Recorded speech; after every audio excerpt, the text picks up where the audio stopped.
So actually, kind of a lot this week. Kind of bouncing all over the place. COVID-19.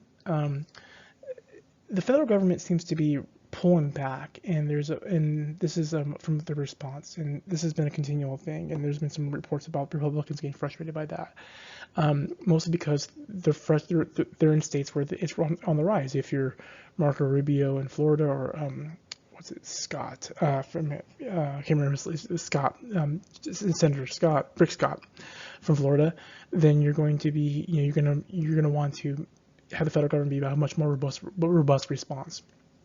And they're going to bring range.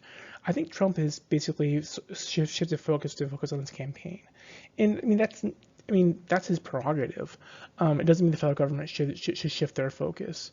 Um, Trump's Trump has this weird relationship with Anthony Fauci right now, and he called him somewhat of alarmist, and I think we have to understand the perspectives, and you know there's this tension in the administration, and that tension is between the economic side of things and then the political side of things and also the health side of things. And that tension is exists in any administration. It's just much more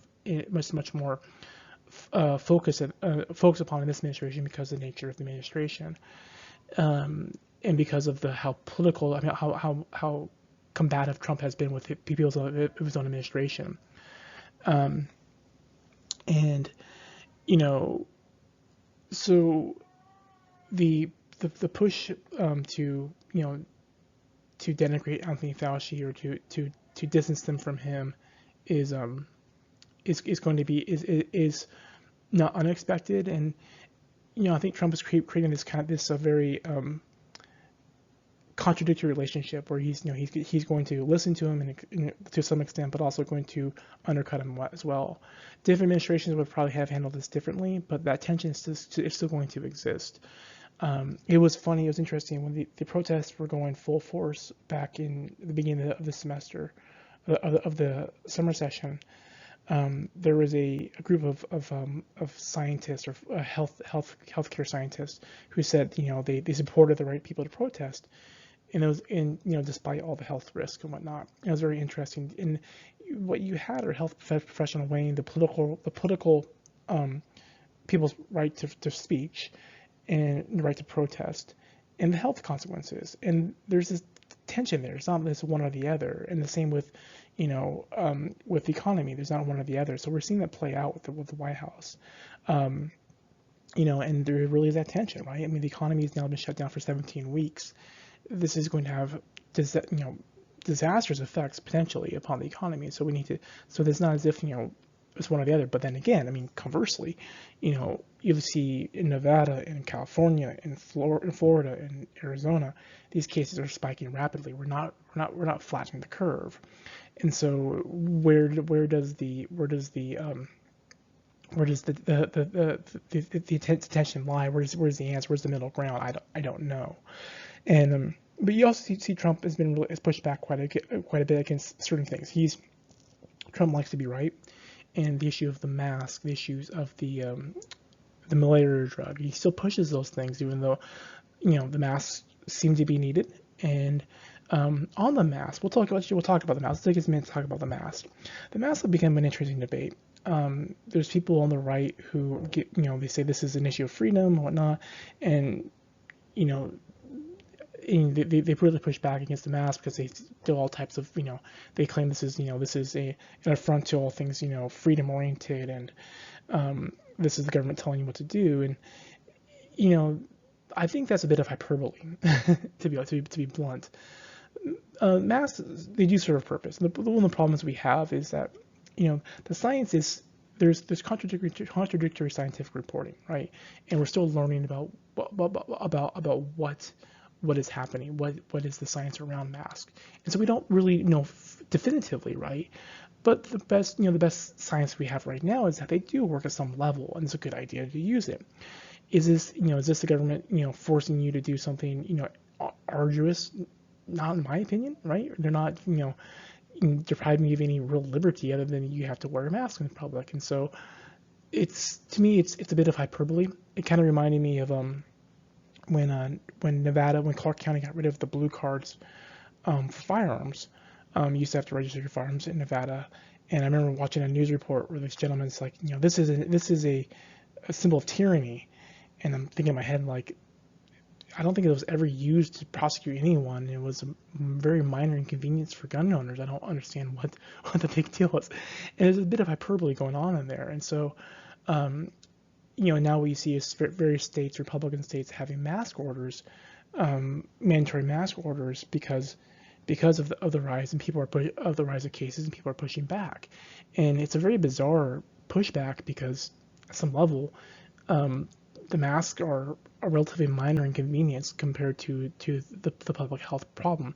And what you really what you have here is a microcosm of individual liberty, people saying I have the right not to do this, and the communitarian public aspect to it. And there is no, as much as people want to say I'm an individual with rights, we still do live in a society where you have to deal with other people and you cannot control the germs that you spread, so you have to find a way to do so. So it's a complicated mess, and I think there's a lot of hyperbole involved in that. I'm going to condemn the anti-maskers a little bit here because I think it's not this big, I'm a wolf among sheep and I'm not going to be told what to do type of scenario. It's just, it's them, being, um, hyperbolic, because the sky is falling, Chicken Littles, in my opinion. Um, Moving on. Well, I mean, the other big issue with COVID-19 is Russian hackers trying to hack the vaccine data. Not surprising. Russia is probably having their own disastrous problems with COVID-19. Spikes in cases there. They've had it. I haven't read current reports, but my understanding the last report I read was pretty bad over there. They also want to corner the market too. They want to, this is something that could be quite valuable. So it's not unsurprising that other countries are trying to get that data. Okay, enough about COVID-19, the nice happy stuff. Let's move on, which is another not so happy thing. Is Ruth Bader Ginsburg announced this week that her liver cancer has returned. She's still going to be hearing oral arguments. Now, this point in the Trump administration this is an awkward time. Um, if Ruth Bader Ginsburg were to retire or God forbid die, um, you know Trump would have the possibility of replacing her. Now, in 2016 or 2016, Antonin Scalia died, and Mitch McConnell was the leader of the Senate then, and he would not hear any hearings about Antonin Scalia's replacement. Barack Obama nominated Merrick Garland to fill that position, and Mitch McConnell just said, "No, we're not going to do it." He said it should be up to the next president because this is an election year to decide this. So in theory, Mitch McConnell would make the same argument because we're in an election year and it would be up to the next president to approve a replacement. Mitch McConnell is not going to make that argument. If Ruth Bader Ginsburg leaves her position as a Supreme Court justice, he's absolutely going to fill that position, and this will be a lightning rod. Democrats will do everything they can to stop it. Republicans will do everything they can to get it to confirm it. People like Susan Collins and I can't remember the congresswoman from Alaska, Murkowski, are going to be put in a very difficult position. My guess is Trump would pick a woman replacement for Ruth Bader Ginsburg, but a very conservative woman. This would shift the balance of the court as well. It would be decidedly conservative. There would no longer be any ambiguity about which way the courts are going to decide. And so this would be a massive power shift in terms of the court, especially since Ruth Bader Ginsburg has been a very vocal, liberal voice in the court. So it's not so unsurprising, however, that she's going to hold on as long as she can. She's said over and over again she doesn't really consider the politics of it as in terms of her job, and I think that's somewhat true. If she considered the politics, she probably would have resigned in 2016 under Barack Obama, but she decided not to do so. It could have been that she thought that Hillary Clinton was going to win, or it could be that she just didn't care. But nevertheless, she's probably, at some level, strategically hoping that she can last long enough to stay on the bench to win to 2017, when in her hopes Joe Biden would be the next president, and then it would maintain that balance that conservative, liberal balance in the court with a 5-4 conservative majority with Justice Roberts being kind of somewhat more moderate voice in there. So it's a pretty big deal. The courts have been a long sought prize for Republicans and now a long sought prize for Democrats as well, as the courts have shifted to be much more conservative. There's been various ideas thrown out during the primaries for the Democrats to pack the court and whatnot. I think those are terrible ideas because they would just reduce. It would further inflame the problems with how divisive the courts have been in terms of appointments. What we've seen is, I think in lecture, I think it's 6 or 7. Whenever I talk about the Supreme Court, I think it's actually 8 is the lecture 8.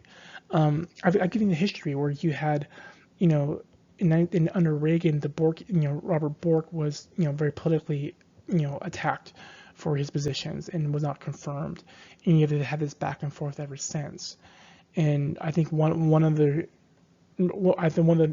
analysis of one of the more recent court decisions, pointed out that the courts seem to be the healthiest of all the branches of government. I think that's relatively true. How divided Congress is, how divisive the presidency has been, and how the overreach of the president in the last 12 years I guess we go longer back, probably 20 years, through the Bush administration, the Obama administration, and the Trump administration. The executive overreach, I would argue, that's there under all 3 presidents. And Congress as being divided as it is, I think this absolutely the court as currently structured has been the most normatively well structured. You might not like the decisions they've made, but I've actually applauded. You've heard me. I've applauded the courts over and over again for the decisions they make, not because I didn't necessarily agree with them, because of the legal justification for them, holding to stare decisis, holding to the administrative rules that the government has created for themselves. And so I think that's a very good thing for the courts. Moving on, there's protests in Portland, and there's been federal agents that have been detaining people and putting them into unmarked vans. Now, this on face value is quite troubling, right? Because, why is any law enforcement detaining people and transporting them and putting them into unmarked vans with no description? That is a troubling tactic. I'm not going to belittle that. That is quite troubling. That's something we should be very concerned about. But the justification for this is that if they didn't use marked vans, they would be targets for protest, and they would be surrounded, and that could be very problematic. That is a legitimate concern. They say that the agents are not wearing identifying badges. The administration says they're not wearing identifying badges for their names because of fear of doxing or people finding their names and attacking their personal lives. Again, that's a legitimate fear.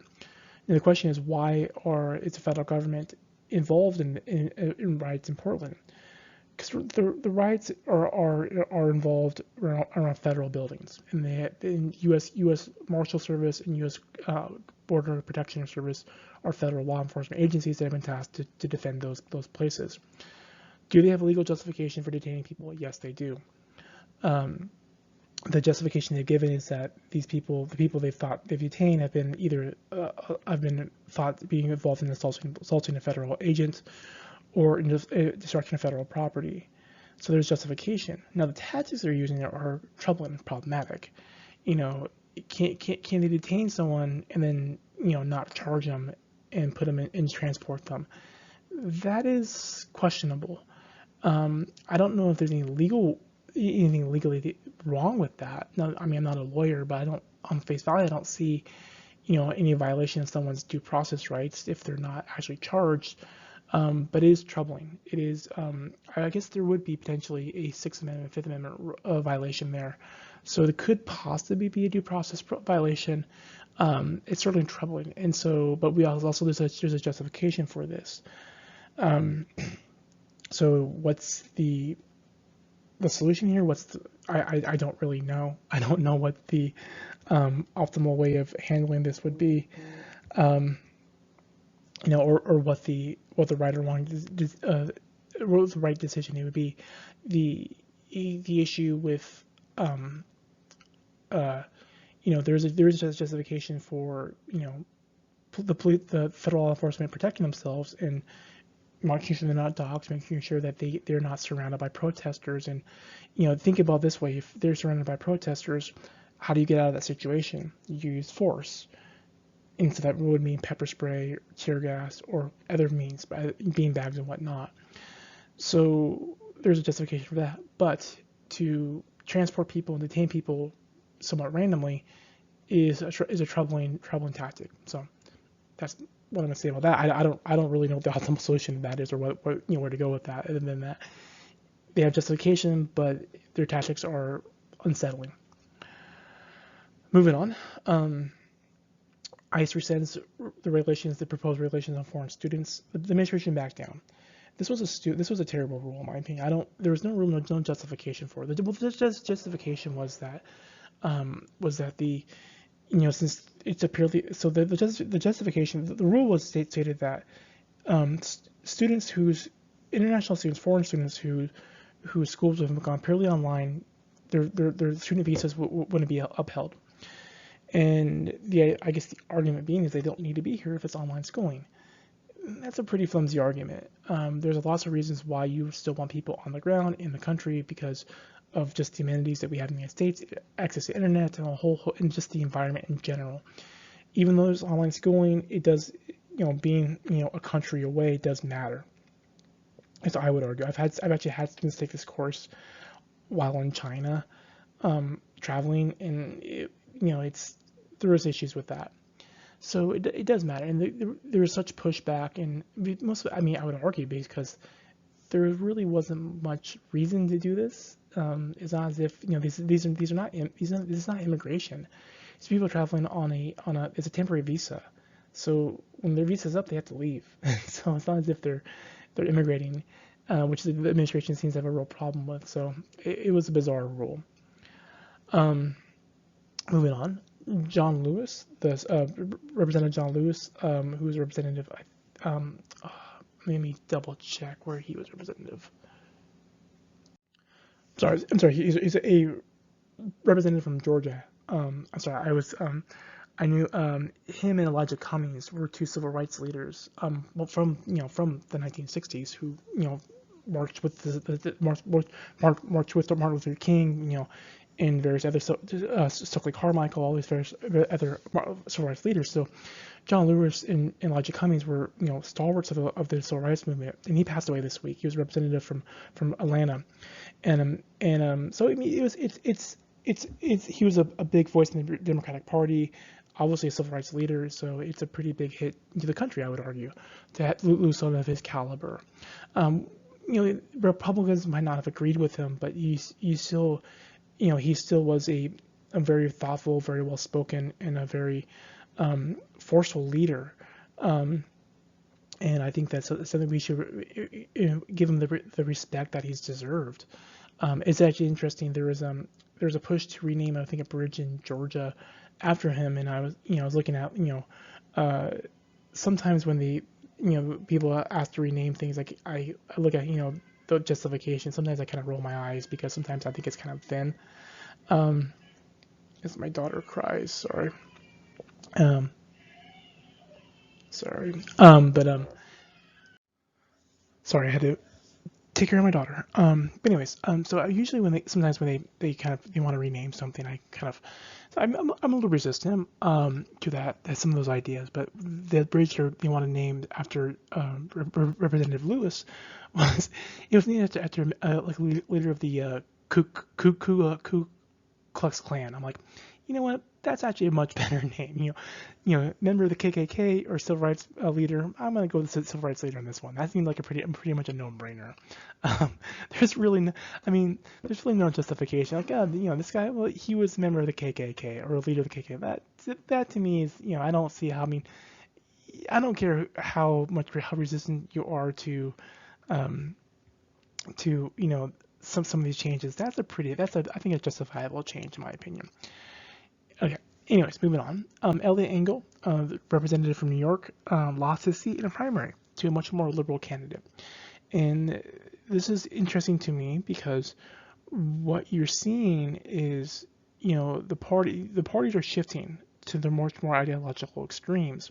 NPR also did a story about the QAnon phenomenon, having, there's many more, Congress people with, kind of having some QAnon memorabilia or affinity to that. And I think, I'm not sure if I've talked about QAnon in this course, but I have a very low opinion of QAnon. I think it's a ridiculous conspiracy theory that has no basis in reality.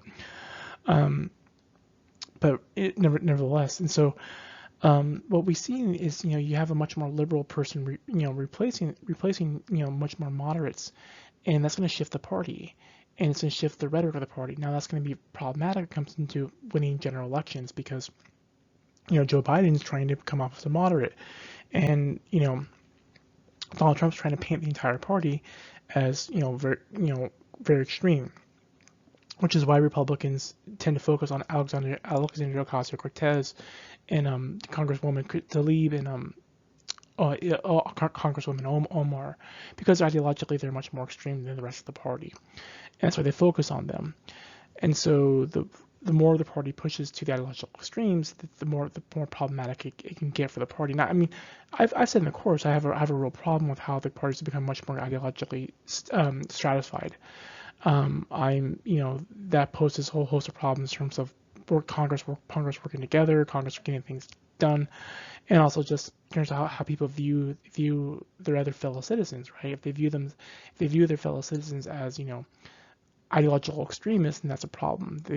So anyways, moving on. Pandemic benefits, the unemployment benefits, the temporary unemployment benefits are set to expire. I don't believe Congress will, because the economy is not opening up again. But we'll probably see the same benefits be carried over for a while longer as a stopgap, and we'll probably see a second stimulus, but it's going to be a much more constrained stimulus. It's probably, I mean, I think the last bill I saw was that they would do it for people who make 40,000 or less, or maybe like 50,000 or less, which actually makes much more sense. Okay, moving on. Trump today, on Sunday, made some comments about the Confederate flag. He said, it's interesting because I think this quote is going to be taken a couple different ways. He said that, to some it's a symbol of Southern heritage. I think the essence of what he said, or Southern pride.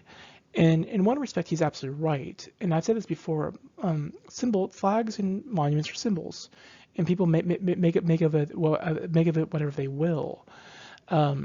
And for some, the Confederate flag is a symbol of their Southern heritage, for liberty, or things, people challenging the government.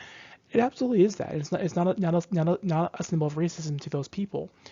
To other people, it is a symbol of repression, of a tyranny, and it absolutely is that as well. It depends on your perspective, and I think that's one thing we have to understand is that symbols are interpretive. And so, in one respect, I'm going to agree with Donald Trump here, is that it absolutely, yes, it is for some people, it absolutely is not they don't view it as something that's necessarily racist. To other people, it really is. And so what do we do with that? And it's hard to say. Do I think the state of Missouri should fly it on their flag? Probably not, right? Because that is a symbol of rebellion. It's a symbol of a whole host of different things that are quite negative for the government to then espouse. So, but I mean, I don't particularly like the symbol myself, but I understand that symbols mean different things to different people. If you look at like the Nazi swastika, it originally is a Buddhist symbol. And if you look at, you go to East Asia, you'll see this symbol quite often. And Hitler literally took it because he thought it looked cool. And so you'll see this pop up here and there, and but that symbol has been co-opted and by the Nazis, and it's also at the same time I think it's a symbol for like serenity or something like that in Buddhism. Don't quote me on that. That's why I haven't really I'm not 100% sure on that, but nevertheless it's viewed as this symbol, and but it's been co-opted. So for some it's a symbol of serenity. Others, it's a symbol of horrific violence and repression, and something that we should never have to see again. again, it depends on your perspective. It depends on your interpretive function. It doesn't deny the history of it. I think that's the interesting thing about this is, if you do want to use this as a symbol of your Southern pride, you have to also acknowledge that, it is also a symbol of repression as well, and you can't negate that. And I think politically, it was probably Trump should have not said anything. It was, that was a pretty dumb thing for him to say because this is going to be used by his opposition. I don't think it helped him as that much.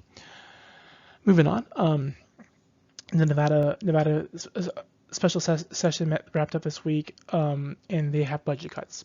It means budget cuts for CSN. It means budget cuts for the whole state. This is going to be quite dire time, and it's going to be interesting. I don't know if I'll have a job, but the from the school president sent out an email tonight and saying, this is what they're looking at, and it's going to be quite dire. The state has no income, and how do we get the income back? No one knows. But typically speaking, during a down economy, people go back to school, and so there's going to be increased demand at CSN, and I don't know what the classroom sizes are going to look like, come the fall, come the spring, because they might be cutting courses, and lo and behold, they might have much fewer staff, many fewer professors. Okay. Two last things. DACA applications. Trump administration has not been processing DACA applications. The department that does that, I think it's ICE that's doing that, said that they're under review. They're reviewing the ruling. My guess is they're going to push back against the ruling, and they're going to try to find a way in which they can legally get around this. And they'll be sued again, and the court will probably force them to start accepting DACA applicants. That being said, DACA is still not safe. It's still going to be pushed pretty aggressive. It's still going to be there's still court cases trying to stop it. And I guess as I said in the course before, the way DACA was created was very extremely problematic. And my guess is the court will eventually decide that DACA is not constitutionally viable. Not because of the nature of the ruling of the policy, but because of the way it was passed. Barack Obama overstepped his authority as president when he did that. It was unconstitutional, and there's little doubt about that. And so, what should happen is Congress should pass a law that protects DACA recipients, and I think eventually they will.